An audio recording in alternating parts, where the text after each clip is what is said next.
ನ್ಯೂಸ್ಗೆ ಸ್ವಾಗತ. ನಾನು BN ಗೋಪಾಲಕೃಷ್ಣ. ಉಗ್ರರ ಹುಟ್ಟಡಗಿಸಿದ ಭಾರತ.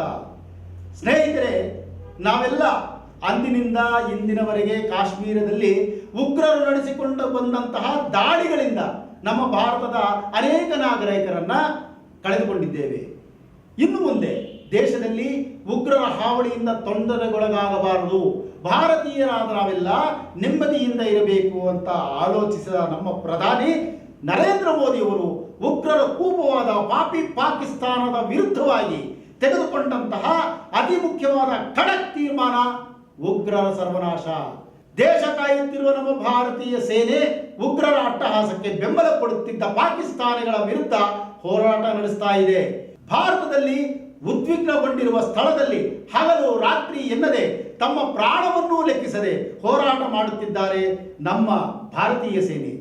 ಭಾರತೀಯ ಆಪರೇಷನ್ ಸಿಂಧೂರ್ನಿಂದ ಈಗಾಗಲೇ 25 ನಿಮಿಷಗಳಲ್ಲಿ 24 ಕ್ಷಿಪಣಿ ಧ್ವಂಸ ಮಾಡಿ ಉಗ್ರರ 9 ಭದ್ರಕೋಟೆಯನ್ನ ನಿರ್ನಾಮಗೊಳಿಸಿದ್ದಾರೆ. ಈ ದಾಳಿಯಿಂದ ಪಾಕಿಸ್ತಾನ ತತ್ತರವಾಗಿದೆ. ಭಾರತ ಪಾಕಿಸ್ತಾನದಲ್ಲಿ ಉಗ್ರರ ಅಡಗುದಾಣಗಳನ್ನು ಗುರಿಯಾಗಿಸಿಕೊಂಡು ಅವರನ್ನ ನಾಶ ಮಾಡಿದೆ ಹೊರತಾಗಿ ಪಾಕಿಸ್ತಾನ ನಾಗರಿಕರ ನೆಲೆಗಳ ಮೇಲೆ ದಾಳಿ ಮಾಡಿಲ್ಲ. ಫೈಟರ್ ಜೆಟ್ನಿಂದ ದಾಳಿ ಮಾಡೋ ಹಾಗಿಲ್ಲ ಅಂತ ಅಮೆರಿಕ ತಿಳಿಸಿದ್ರು. ನಸ್ಗುನ್ನಿ ಪಾಕಿಸ್ತಾನ ಯುದ್ಧವಿಮಾನಗಳಲ್ಲಿ ದಾಳಿ ಮಾಡಲು F-16Z ಮತ್ತು JF-17Z ಭಾರತದ ಕಡೆ ಒಳನುಗ್ಗಲು ಪ್ರಯತ್ನಿಸಿದೆ. ಕೂಡಲೇ ಆ ವಿಮಾನಗಳನ್ನು ಆಂಟಿ ಮಿಸೈಲ್ S-400ನಿಂದ ಧೂಳೀಪಟ ಮಾಡಲಾಗಿದೆ. ಭಾರತ ಎಲ್ಲ ಗುರಿಗಳನ್ನು ಯಶಸ್ವಿಯಾಗಿ ಪಾಕಿಸ್ತಾನಕ್ಕೆ ಹೊಡೆದಿದೆ. ಭಾರತ 24 ಕ್ಷಿಪಣಿಗಳನ್ನು ಪಾಕಿಸ್ತಾನಕ್ಕೆ ಉಡಾಯಿಸಿತ್ತು. ಆದರೆ ಪಾಕಿಸ್ತಾನದ ರಕ್ಷಣಾ ವ್ಯವಸ್ಥೆ ಇದೆಯಲ್ಲ, ನಮ್ಮ ಒಂದು ಕ್ಷಿಪಣಿಯನ್ನು ತಡೆಯಲಾಗಲಿಲ್ಲ. ಹೀಗಿದ್ರೂ ಸಹ ಪಾಕಿಸ್ತಾನ ತನ್ನ ನರಿ ಬುದ್ಧಿ ಬಿಡ್ತಾ ಇಲ್ಲ. ಬೆಳಗಿನ ಮುಂಜಾನೆಯಲ್ಲೇ 50 ಡ್ರೋನ್ ಬಳಸಿದ್ದಾರೆ. ಅದೆಲ್ಲವನ್ನ ಭಾರತ ನಿರ್ನಾಮ ಮಾಡಿದೆ. ಜಮ್ಮು ಕಾಶ್ಮೀರದ ರಜೌರಿಯಲ್ಲಿ ಉಗ್ರರು ದಾಳಿ ನಡೆಸಿದ್ದಾರೆ. ಭಾರತದ 15 ನಗರಗಳ ಮೇಲೆ ದಾಳಿ ನಡೆಸಲು ಪಾಕಿಸ್ತಾನ ಪ್ಲಾನ್ ಮಾಡಿ ದಾಳಿ ಮಾಡಿತು. ಸುದರ್ಶನ ಚಕ್ರ ಬಳಸಿ ಅವರ ಎಲ್ಲ ಪ್ರಯತ್ನಗಳನ್ನು ಧ್ವಂಸಗೊಳಿಸಿ ಸರಿಯಾದ ಪ್ರತ್ಯುತ್ತರ ನೀಡಿದ್ದಾರೆ ನಮ್ಮ ಭಾರತೀಯ ಪಡೆ.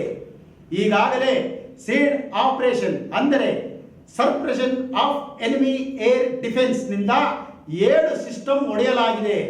ಪಾಕಿಸ್ತಾನಗಳ ಯಾವುದೇ ಯುದ್ಧದ ಪರಿಣಾಮಗಳನ್ನು ಧೂಳೀಪಟ ಮಾಡಲು ನಮ್ಮ ಭಾರತದ ಸೇನೆ ರೆಡಿಯಾಗಿದೆ. ಪಾಕಿಸ್ತಾನಕ್ಕೆ ನಡುಕ ಹುಟ್ಟಲು ಶುರುವಾಗಿದೆ. ಅದರ ಪ್ರಧಾನಿ ಶಹಬಾಜ್ ಶರೀಫ್ ಈಗಾಗಲೇ ದೇಶ ಬಿಟ್ಟು ಓಡಿ ಹೋಗಲು ಪ್ಲಾನ್ ಮಾಡಿದ್ದಾರೆ. ಕ್ಷಣಕ್ಕೂ ಯುದ್ಧದ ಬಗ್ಗೆ ರೋಚಕ ತಿರುವು ಪಡೆಯುತ್ತಿದೆ. ಇದರ ಬಗ್ಗೆ ಅಪ್ಡೇಟ್ಸ್ ಆಗ್ತಾನೇ ಇದೆ. ಮುಂದಿನ ವಿಚಾರಗಳನ್ನು ಮತ್ತೊಂದು ವಿಡಿಯೋದಲ್ಲಿ ತಿಳಿಸ್ತಾ ಹೋಗ್ತೀನಿ. ಅಲ್ಲಿಯವರೆಗೆ ನಿರಂತರವಾಗಿ ನೋಡ್ತಾ ಇರಿ JP ನ್ಯೂಸ್. ಈ ವಿಡಿಯೋ ಇಷ್ಟವಾದಲ್ಲಿ ಲೈಕ್ ಮಾಡಿ, ಶೇರ್ ಮಾಡಿ, ಸಬ್ಸ್ಕ್ರೈಬ್ ಆಗಿ. ನಮಸ್ಕಾರ.